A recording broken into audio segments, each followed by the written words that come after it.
का किसी महापुरुष के आगे, स्वामी जी महाराज ने संत के आगे, गुरु महाराज के आगे वर्णन करना कहा है, पश्चाताप पूर्वक वर्णन। मेरे से महाराज बहुत बड़ी गलती हो गई है। यदि आंखों में आंसू लेके आप किसी संत से अपनी गलती का बखान करते हैं, वर्णन करते हैं, स्वामी जी महाराज के अनुसार वह पाप आपका धुल जाता है।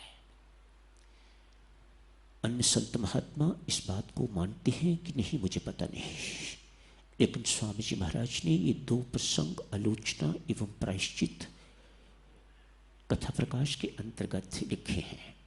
मानो हम जैसे व्यक्तियों के लिए जिनका धर्म है पाप करना, जिन्होंने जिंदगी में पाप ही पाप किए हैं, उनके लिए कितना आसान मार्ग स्वामी जी महाराज ने सुझा दिया है। आलोचना कीजिएगा, पश्चाताप पूर्वक गुरु महाराज से वर्णन कीजिएगा। ये शूरवीरों का काम है, किसी व्यक्ति के सामने नहीं कर सकते आप, परमात्मा के सामने तो आप करने को तैयार हो। क्यों? वह सामने नहीं है, वह दिखाई नहीं देता, उसके सामने तो रोते हो, उसके सामने तो बिलखते हो। लेकिन स्वामी जी महाराज कहते हैं यदि कोई साधक, यदि कोई पाप करने वाला व्यक्ति अपने गुरु के सामने या संत के सामने अपने श्रीमुख से बखान करता है तो वह अधिक शूरवीर है, वह बहुत बड़ा इंसान है, वह एक ना एक दिन बहुत बड़ा बन के रहेगा। परमात्मा पापों को धोने वाला, पापों को नष्ट करने वाला, यहां संत को, गुरु को श्रेय दे रहा है। आज साधक सुनो, कल साधकों से वायदा किया था कि सदाचार की चर्चा और आलोचना की चर्चा का एक प्रसंग आप सबकी सेवा में प्रस्तुत किया जाएगा। गणेश नाम का एक व्यक्ति है, किसी लाला के पास काम करता है, बहुत छोटा कर्मचारी, ऐसा जैसा आप सोच नहीं सकते पहले वक्तों में होता था। कोई छोटा कर्मचारी लाला लोगों ने, दुकानदारों ने रखा होता था। लाला अपने हाथों से ताले इत्यादि नहीं लगाते थे, वो लगाते थे और फिर चाबियाँ लाला के हाथों में सौंपी जाती थी। ये छोटे दुकानदारों का भी, बड़े दुकानदारों का भी लगभग इस प्रकार का नियम होता था। कोई सामान इत्यादि लाला के पास होता था तो वह उठा के घर तक छोड़ देता था, फिर अपने घर जाता था। ऐसा ही कर्मचारी गणेश है। तनख्वाह ज़्यादा नहीं है, घर में पत्नी है, डॉक्टर साहब ने कही है कि इसे ट्यूबरकुलोसिस है, टीबी की मरीज है, एक पुत्री भी है, वह भी स्वस्थ तो नहीं है, घर में बहुत कठिनाई है, तनख्वाह बहुत कम है। जब भी डॉक्टर के पास जाता है अपनी पत्नी को लेके, डॉक्टर यही कहता है ट्रीटमेंट लंबा है, कीमती है, कम से कम उस वक़्त की बात कम से कम 100 रुपया लगेगा, अन्यथा तेरी पत्नी मर जाएगी। गणेश बेचारा ये सुन के बहुत दुखी होता है। मैं कहाँ से 100 रुपया लाऊं, कैसे 100 रुपया इकट्ठा करूं? जितनी मुझे सैलरी मिलती है उससे मुश्किल से घर का गुजारा, 2 वक्त की रोटी चलती है। कैसे बचाऊं पैसे, कहाँ से पैसे बचाऊं ताकि अपनी पत्नी का इलाज करवा सकूं? आज रात को दुकान पर ताले लगा रहा है। लाला ने कहा गणेश कल सुबह दुकान पर बेशक लेट आ जाना, पर ये 100 रुपया ले, मनी ऑर्डर करवा के तो आना। ये एड्रेस है, जिनको मनी ऑर्डर करवाना है डाकखाना, पोस्ट ऑफिस जाके तो ये मनी ऑर्डर करवा के तो दुकान पर आना। मानो 9 बजे यदि पोस्ट ऑफिस खुलता है तो खुलते ही मनी ऑर्डर करवा के तो उसके बाद दुकान पर आना। अच्छा लाला जी, जो आ गया, 100 रुपया ले लिया। दुकान से लेके अपने घर तक पहुंचते पहुंचते गणेश का मन बेईमान हो गया है। एक और पत्नी है, एक और मोह, दूसरी ओर कर्तव्य है। मन में सोचा, परमेश्वर की कृपा से ये 100 रुपया मिला है, ये मात्र संयोग नहीं है, 100 का ही क्यों मनी ऑर्डर।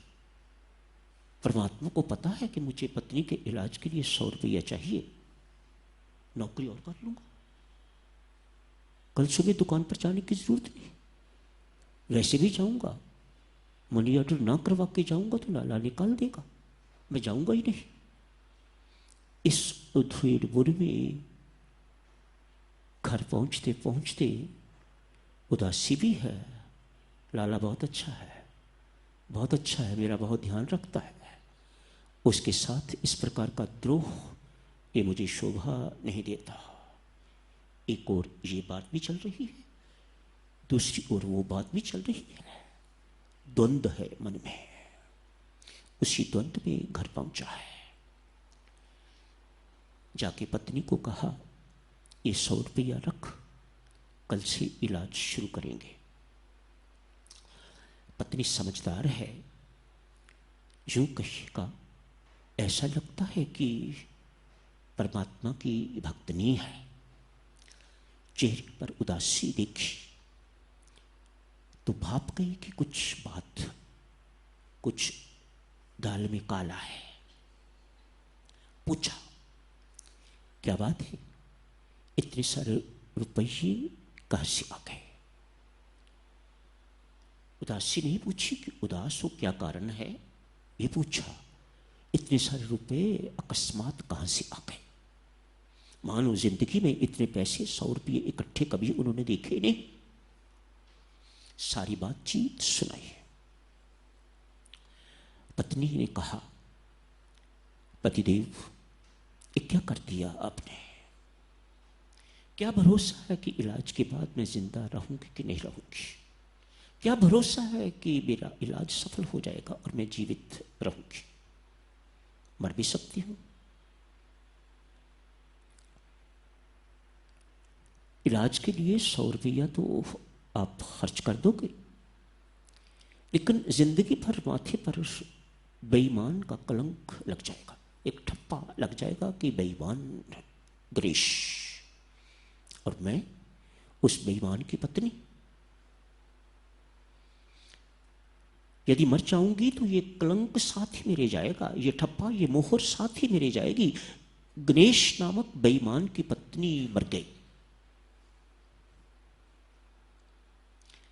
सदाचार की बात चल रही है ना। सदाचार क्या होता है, सत्य का आचरण। सत्य अर्थात परमात्मा। सत्य कौन है, परमात्मा। सत्य ही परमात्मा है, परमात्मा ही सत्य है। जो आचरण राम के लिए हो उसकी सेवा अहोभाग्य, बहुत पुण्य। जो काम उससे जुड़ जाए वह काम सदाचार, वह आचरण सदाचार। जो आचरण, जो आपका किया हुआ कर्म परमात्मा के अनुकूल, वह सदाचार। साधारण सी परिभाषाएं, किताबों में बहुत बड़ी बड़ी परिभाषाएं लिखी हैं, लेकिन जो अपनी समझ में आ सके आसानी से वह ये। क्या ये सत्य नहीं? सदाचारी जीवन अर्थात भक्ति का क्रियात्मक पक्ष, क्रियात्मक रूप। जिस कर्म के साथ भक्ति जुड़ जाएगी उसमें दिव्यता आ जाएगी, वह कर्म सदाचार बन जाएगा, सदाचारी का कर्म बन जाएगा। मेरे प्राणों से क्या ईमानदारी कीमती नहीं? पत्नी पूछती है। मेरे प्राणों का क्या भरोसा, जाओ, अभी जाओ, जाके लाला को सारी बातचीत सुना के पश्चाताप पूर्वक जाके रुक के उनको पैसे दीजिए, दंड के लिए प्रार्थना कीजिए, क्षमा के लिए प्रार्थना कीजिएगा और अपने पाप को धो डालिएगा। बात में बल था, जच गई। अभी खाना नहीं खाया, उन्हीं पांव वापस गया है लाला के पास, जाके सारी बातचीत सुनाई है। 100 रुपया उनके श्री चरणों में रख दिया है। लाला ने देखा, गर्व महसूस किया, मेरा गणेश इस दुकान पर काम करने वाला नौकर इतना ईमानदार, इतना पाप भीरू, पाप से इतना डरने वाला, परमेश्वर में इतना विश्वासी। कहा, गणेश पैसे अपने पास रखो, अपनी पत्नी का इलाज करवाओ, कंपनी तो और ले लेना, आज से तेरी तनख्वाह बढ़ा दी गई है। कौन कहता है बेईमानी ही आज कल उसी का बोलबाला है। ईमानदार भूखा मरता है, भूखा बेशक मरे, भूखा अर्थात बेशक खाने को दाल रोटी मिले, लेकिन परमेश्वर के दरबार में उसका स्थान अद्वितीय स्थान है। जो शांति ईमानदारी में है वह बेईमानी में नहीं है। हर बेईमान को रात को सोने के लिए गोली खानी पड़ती है या शराब पीनी पड़ती है। ईमानदार चैन की नींद सोता है। तेरा पाप धुल गया। लाला कहते हैं तेरा पाप धुल गया, तू पापी नहीं है। You are no more a sinner. अतएव देवियों सज्जनों, परमेश्वर से सोने से पहले जरूर प्रार्थना करके सोया करो, परमात्मा गलती का बोध हो। हमारी स्थिति इस प्रकार की हो गई है, गलतियां तो करते ही जा रहे हैं, लेकिन पता भी नहीं चलता कि गलतियां हो रही हैं। इतने हम स्वभाव इस प्रकार का हमारा हो गया है, गलतियां होती जा रही हैं लेकिन पता नहीं लगता कि गलतियां हो रही हैं। आज एक भक्त परमात्मा से प्रार्थना करता है, गलती का बोध करवाना। हे परमात्मा, हे मेरे राम, दिन भर जो गलतियां हुई हैं उनका बोध करवाना।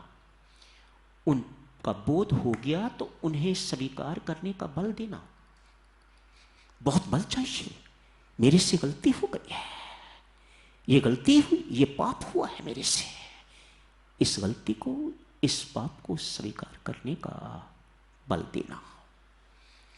क्षमा मांगनी, दंड मांगनी की मति देना, पश्चाताप करने की, प्रायश्चित करने की परमात्मा प्रेरणा देना, ताकि ये पाप सदा के लिए उन्मूल हो जाए। कैसी सुंदर भक्त की चाह है, कैसी सुंदर भक्त की प्रार्थना है परमात्मा के आगे। आप सोचते हो ऐसा भक्त रात को सोते वक्त आंखों में आंसू लिए यदि परमात्मा से ये विनय करता है, ये प्रार्थना करता है, तो परमात्मा उसका पाप नष्ट न करे, ये कभी हो नहीं सकता। इस विश्वास से प्रार्थना करो and forget about that sin. फिर कभी उस पाप को याद नहीं करना।